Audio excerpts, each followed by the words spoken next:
au Café de la Vérité. Aujourd'hui, on va parler de bois. La croix de Jésus était en bois. Et dans le jardin d'Éden, il y avait beaucoup d'arbres fruitiers et autres. Et il y avait deux arbres très particuliers. Donc, un arbre, on parle de bois. Si on va dans Genèse 2, les versets 16 et 17. L'Éternel donnait ce commandement à l'homme. Tu pourras manger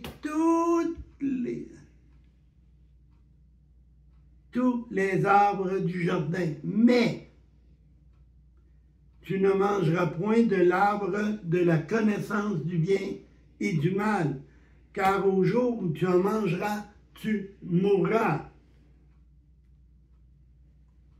Adam était dans le jardin d'Éden pour l'éternité, à moins de manger ce fruit, ce que lui et Ève ont fait. Et lorsqu'ils ont fait cela, la mort est entrée dans le monde. L'autre arbre qui était spécial, on le voit dans Genèse 3, les versets 22 et 24.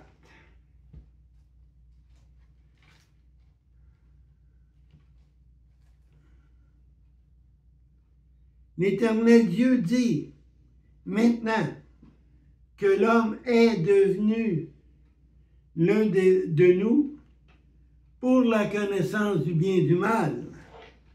Donc Dieu connaissait le bien et le mal, et l'homme, en mangeant le fruit, venait de connaître ce qui était bien et ce qui était mal.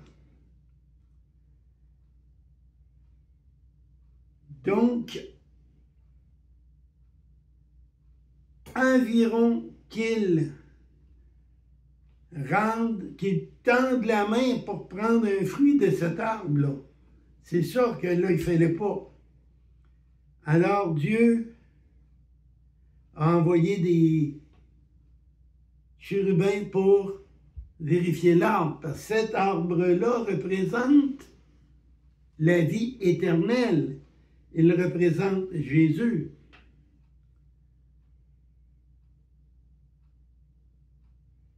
Comme j'ai dit tantôt, l'arbre est en bois et la croix était en bois.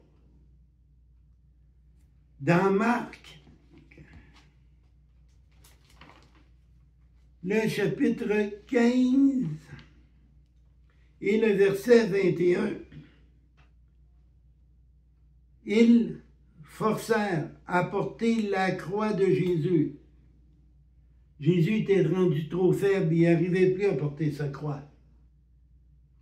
Mais quand que la croix n'était pas la croix complète, c'était pas la croix comme ça que Jésus portait. C'était seulement cette partie-là. L'autre partie, les Romains, c'était déjà planté parce que ça arrivait souvent qu'ils mettaient des bandits sur la croix pour les faire mourir. Donc, quand il a mangé, le péché est entré dans le monde. On a le monde ici. Le péché est entré dans le monde et le péché va vers Dieu.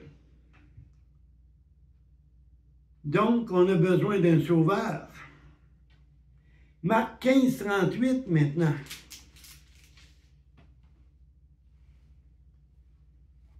« 38 et 39. Le voile du temple se déchira en deux du haut en bas. Le centurion qui se tenait en face de Jésus, voyant qu'il expirait de la sorte, il dit, « Cet homme est vraiment le Fils de Dieu. » Jésus est vraiment le Fils de Dieu. Jésus a donné sa vie, il a versé son sang pour nous, pécheurs. Et en versant son sang à la croix, Jésus a fait ça comme ça. Le péché monte, il arrive au sang de Jésus. Il est bloqué. Donc, on peut aller maintenant vers Dieu par Jésus.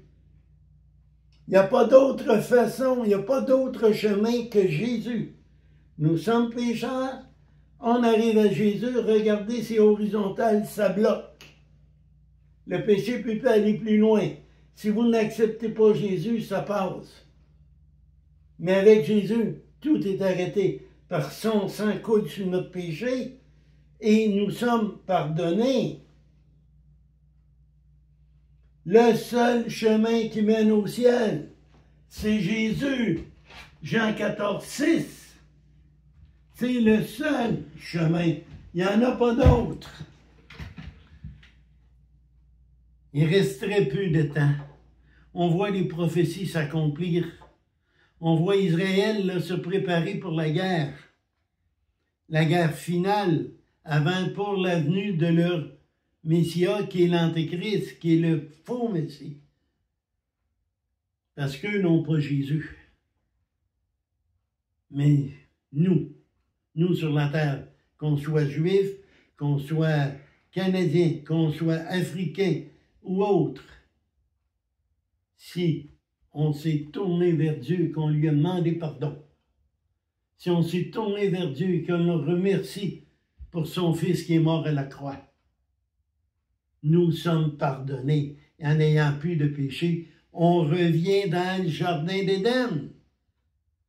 On vient d'avoir mangé le fruit du deuxième arbre qu'on vous a parlé dans Genèse 3, celui de la vie éternelle. C'est ce fruit-là qu'on vient de prendre à la croix. Il est l'agneau parfait. On va le voir, Hébreux.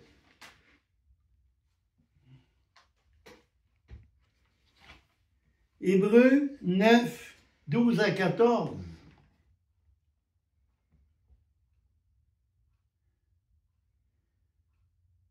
Il est entré une fois pour toutes dans le sanctuaire, non avec le sang des boucs et des veaux, mais avec son propre sang. C'est ainsi qu'il nous a obtenu une rédemption éternelle.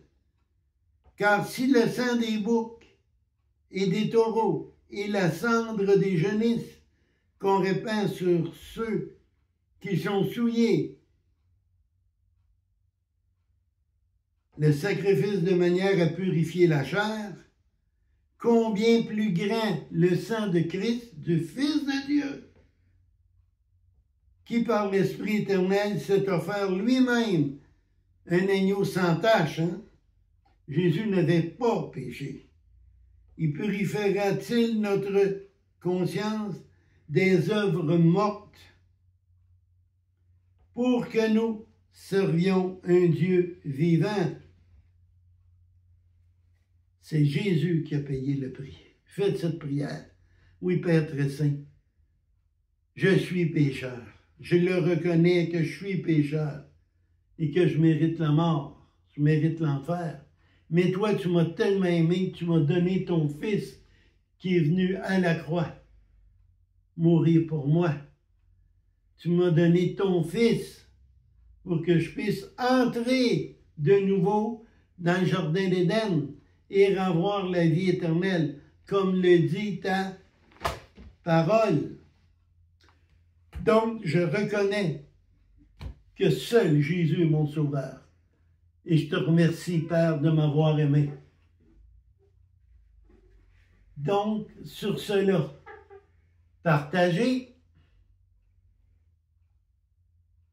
mettez les pouces en l'air, mais surtout partagez. On fait cela pour que les gens viennent au Seigneur. Le temps de la grâce est presque terminé.